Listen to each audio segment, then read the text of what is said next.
दोस्तों आदाब। आप सभी को शफीक कुरैशी की चैनल कश्मीर शोबिज़ में खुशामदीद। दोस्तों, कुछ दिन पहले टैगोर हॉल में एक प्ले हुआ था और उसके बारे में बात करनी रह गई थी। आज कुछ और बात करने के लिए था नहीं, तो मैंने सोचा चलो आज उसके बारे में बात कर लेते हैं। ये एक कश्मीरी प्ले था जिसे कश्मीर के एक बहुत ही मायानाज राइटर डॉक्टर सोहनलाल कौल ने लिखा था और पेश कर रहे थे यंग ड्रामेटिस्ट सोसाइटी के फनकार, और प्ले को डायरेक्ट किया था अल्ताफ़ हुसैन ने। अल्ताफ़ हुसैन एक यंग डायरेक्टर है, कई प्ले पहले भी डायरेक्ट कर चुका है और आज का प्ले भी उन्होंने ही डायरेक्ट किया था। तो जहाँ तक राइटर का सवाल है, सोहनलाल कौल जी वो बहुत अच्छे राइटर हैं। वो प्लेस लिखते हैं, टीवी के लिए उन्होंने लिखा है, टीवी में काम करते थे, बहुत सारे सीरियल्स बनाए हैं, डायरेक्ट किए हैं, और थिएटर प्ले लिखे हैं, थिएटर पे स्टेज पे खुद काम किया है, रेडियो प्लेस लिखे हैं, नॉवेल्स लिखे हैं, बहुत सारे नॉवेल्स लिखे हैं उन्होंने, शॉर्ट स्टोरी लिखते हैं। मतलब गर्ज के बहुत अच्छे राइटर हैं। तो आज जो उनका प्ले था, इसका नाम था अरंदुक। अरंदुक एक कश्मीरी प्ले था जो कोरोना जो बीमारी फैली उसको बेस बना के लिखा गया था। तो जो प्ले शुरू होता है, इसमें साथ में फिल्म का इस्तेमाल किया गया था, मतलब वीडियो फुटेज इस्तेमाल की गई थी। गलत नहीं है, कर सकते हैं हम स्टेज पे वीडियो फुटेज इस्तेमाल कर सकते हैं, लेकिन इस्तेमाल करने की सबसे पहले वो ज़रूरत पैदा करनी है कि हम इसे क्यों यूज़ कर रहे हैं। हम रेडियो पेश भी यूज़ कर सकते हैं, स्टेज पे रेडियो इफ़ेक्ट हो, रेडियो साउंड वगैरह कुछ भी कर सकते हैं, लेकिन जहाँ उसकी ज़रूरत हो, ताकि लोगों को हज़म हो, जो भी नई चीज़ देख रहे हैं वो हज़म होनी चाहिए। तो जो उनका पहला सीन था, कोरोना की बीमारी के बारे में दिखाया गया है कि जब चारों ओर मौत ही मौत थी, लोग भाग रहे थे, दौड़ रहे थे, सिलेंडर ढूंढ रहे थे, लाशें ढो रहे थे वगैरह। इस चीज़ को लेके प्ले का जो पहला सीन ही था, जो पहली फिल्म उस पर दिखाई गई स्क्रीन पे, वो थी। और फिर वो कट हो गई, फिर स्टेज पे प्ले शुरू हुआ। तो वो कट होना भी एक वो कंटिन्यूटी ब्रेक आ जाती है। या तो वो चल रही थी फिल्म, तो वो फिल्म कट होके सीधा ही जो प्ले था वो शुरू होना चाहिए था, लेकिन वो जब फिल्म ख़त्म हो गई, फिर ब्लैंक हो गया स्क्रीन, तो वो कंटिन्यूटी ब्रेक हो जाती है देखने वाले के जहन में। अब जो प्ले है उसमें ये दिखाया गया है कि एक डॉक्टर साहब हैं जिन्होंने तकरीबन 3 महीने काम किया है एक हॉस्पिटल में, और ये हॉस्पिटल एक टेम्परेरी हॉस्पिटल बनाया गया था। तो 3 महीने ये घर नहीं गए हैं, वहाँ पे सिर्फ काम करते रहे हैं दिन रात।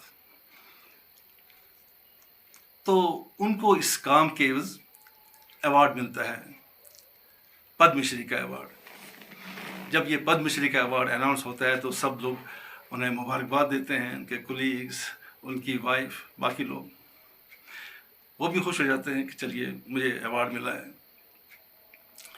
लेकिन साथ ही इस प्ले में ये कहा जाता है कि ये जो हॉस्पिटल था, इसमें कोई भी पेशेंट जिंदा नहीं रहा। जो भी कोरोना की बीमारी की वजह से वहाँ आया, उसकी डेथ हो गई है। ये बाद में दिखाया गया है प्ले में। तो अगर वहाँ पे कोई भी बीमार सेहतयाब नहीं हुआ, तो उस डॉक्टर को किस बात पे वो पद्मश्री अवार्ड दिया जाता है, ये क्लियर नहीं है कहीं पे।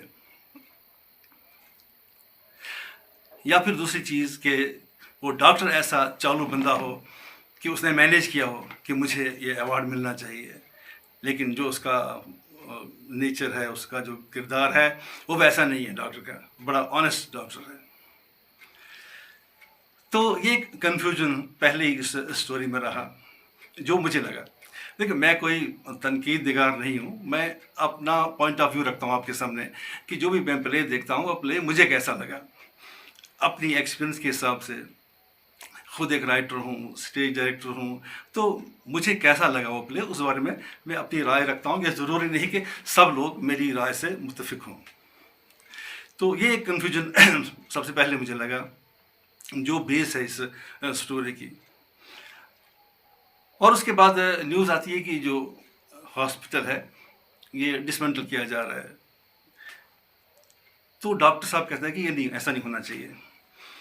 क्या पता कल को दोबारा कोरोना आ जाए, या कोई कोरोना से भी बढ़ के कोई बीमारी आ जाए, तो हम एक बना बनाया हॉस्पिटल क्यों ख़त्म कर दें, क्यों इसको तोड़ फोड़ कर दें।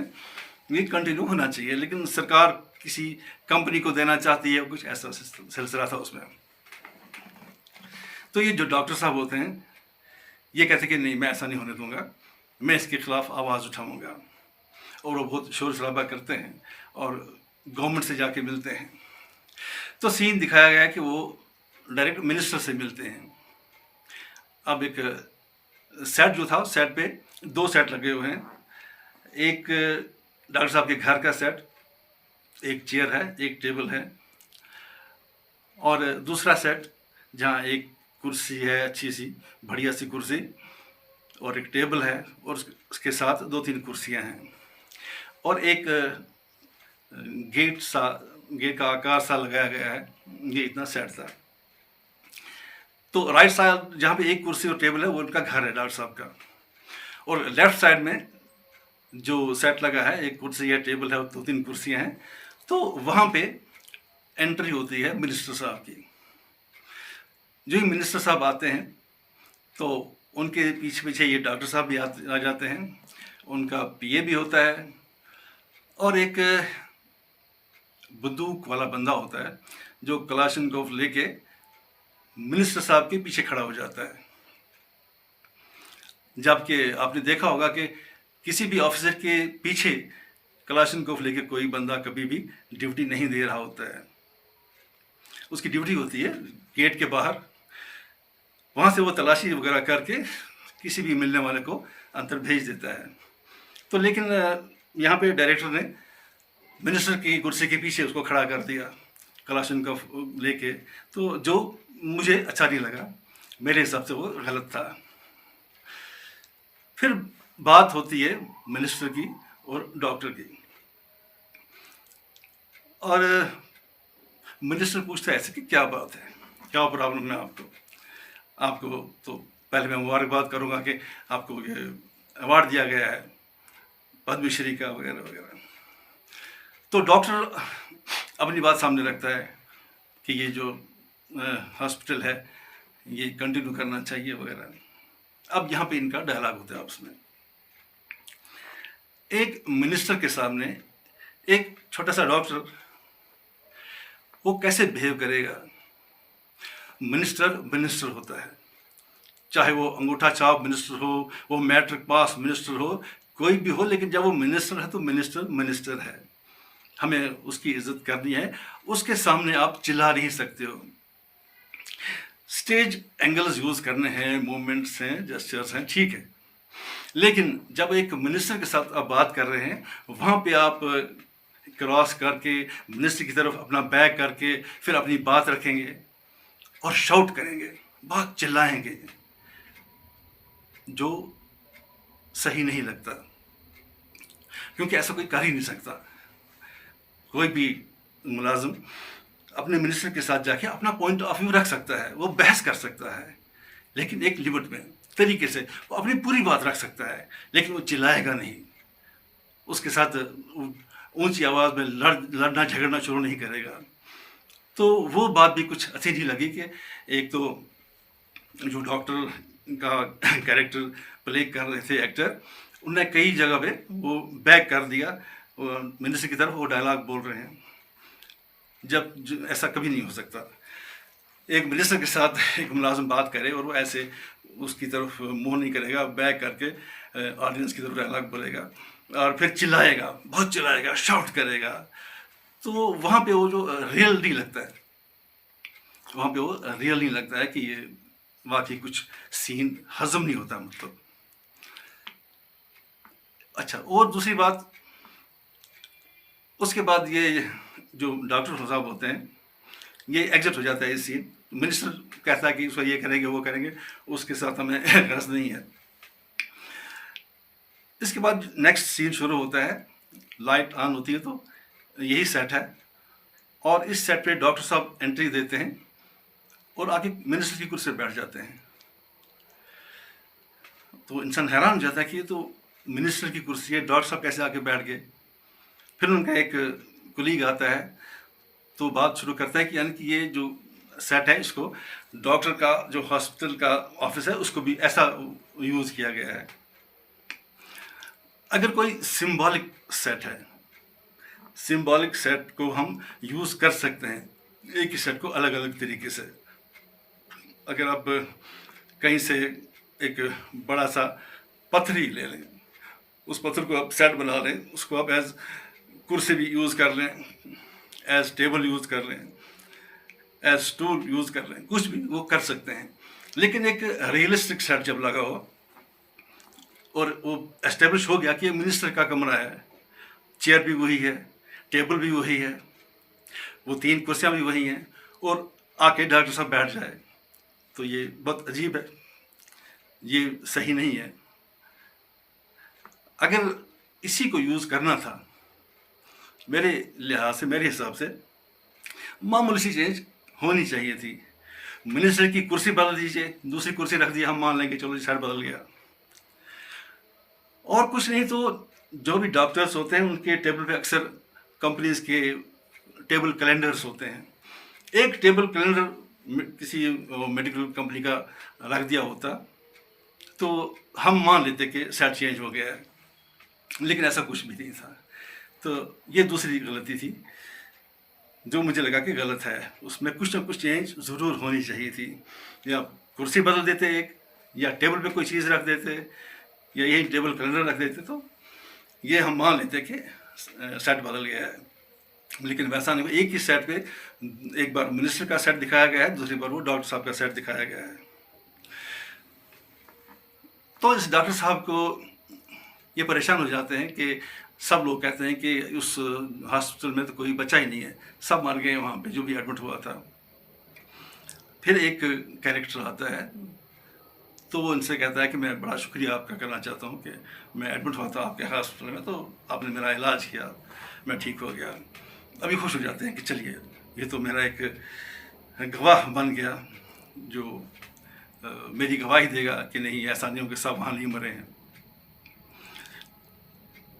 तो ये जो कैरेक्टर होता है जब ये दूसरी बार आता है स्टेज पे, तब ये पता चलता है कि ये जो कैरेक्टर है ये कोई इंसान नहीं है, ये जो डॉक्टर का जहन है उसके जहन में एक इंसान का तस्वर बस गया है जो उससे बात करता है और कहता है कि आपने मेरा इलाज किया है, मैं ठीक हूँ वगैरह ऐसा। और पहली बार ये ऑडियंस के बीच में से ऊपर जाता है, दूसरी बार भी वहीं से आता है। वो जो एक दरवाज़ा सा गेट का आकार सा बना होता है स्टेज पे, निकलते वक्त ये वहाँ से निकलता है। वो मैं समझ नहीं पाया कि वो जो दरवाजे का आकार बनाया गया था, अगर वो वहीं से एंट्री देता और वहीं से एग्जिट देता तो हम समझ जाते कुछ चीज़ है अलग से। तो वैसा नहीं था, वो भी एक कन्फ्यूजन रहा, शायद ये मैं समझ नहीं पाया उस चीज़ को। तो उसके बाद दूसरी बार जब वो कैरेक्टर आता है तो तब वो कहता है कि मैं आपकी हेल्प नहीं कर सकता क्योंकि मैं हूँ ही नहीं। वो डॉक्टर कहता है क्यों नहीं हो आप तो हो मेरे सामने। वो कहता है कि नहीं, मेरा कोई वजूद नहीं है। और उससे पहले एक बार डॉक्टर उससे एक्टिंग करे हुए वो छू जाता है उनको, शायद रिहर्सल में नहीं किया होगा लेकिन वहाँ पे एक्ट करते हुए वो उनको छू लेता है। अगर वो एक ऐसा कैरेक्टर है जो उसके जहन में है, वो मतलब वहाँ पे फिजिकली नहीं है तो वो उसको टच नहीं कर सकता। अगर वो एक किस्म का रूह सा है तो डॉक्टर फिर उसको टच नहीं करना चाहिए था। अगर वो टच करता उससे लगा पता चल जाता कि तो है ही नहीं कोई, हवाई बात है मेरे सामने कुछ। तो खैर वो उसे कहता है कि मैं इंसान हूँ नहीं वगैरह ऐसा। डायलॉग में सिर्फ प्ले में डायलॉग चल रहे थे, यहाँ से डायलॉग वहाँ से डायलॉग। मेरा एक फ्रेंड कह रहा था यार मैं थक गया था, और मैंने ऐसे आंखें बंद की और मैं सुन रहा था, मुझे लग रहा था कि स्टेज पे कोई प्ले हो रहा है, स्टेज पे नहीं सॉरी, ये रेडियो पे कोई प्ले चल रहा है।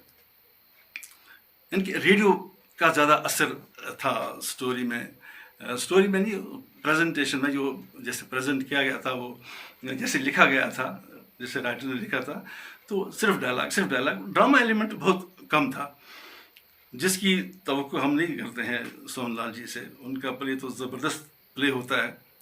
तो कुछ प्लेस उनके देखे गए हैं, ज़्यादा वो सिर्फ डायलॉग ही लिख रहे हैं, ड्रामा एलिमेंट कम दिखता है उनमें। तो उस चीज़ की कमी खली इस प्ले में।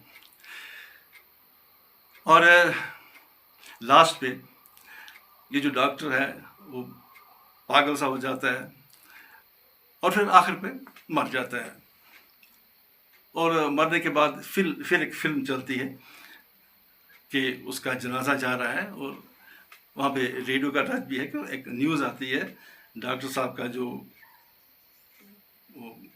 प्राइज़ था, पद्मश्री का अवार्ड, उन्हें दोबारा दिया जाता है, और वो जो हॉस्पिटल है वो वहाँ से अब शिफ्ट हो जाएगा।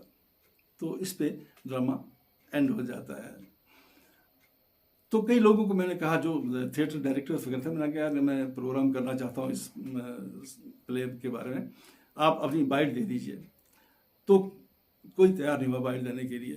अरे नहीं अब मैं क्या, मुझसे क्यों पूछ रहे हैं पैसे। तो यानी कि सामने आके लोग कहने को तैयार नहीं है,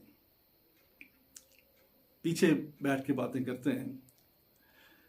लेकिन मुझे जैसा प्ले लगता है मैं सामने आके बोलता हूँ, फिर चाहे किसी को अच्छा लगे बुरा लगे, लेकिन मैं फिर यही कहूँगा कि ये सिर्फ मेरी अपनी राय है, ये सबकी राय नहीं हो सकती है, बाकी लोगों की राय मुझसे मुख्तलिफ भी हो सकती है। तो उम्मीद करता हूँ कि आपको मेरी बातें अच्छी लगी होंगी, और आपसे गुजारिश है कि आप मेरी चैनल को सब्सक्राइब करें, शेयर करें और लाइक करें। इंशाल्लाह बहुत जल्द दोबारा आपके साथ बात होगी किसी और प्ले को लेके, किसी और शो को लेके। खुदा हाफिज़।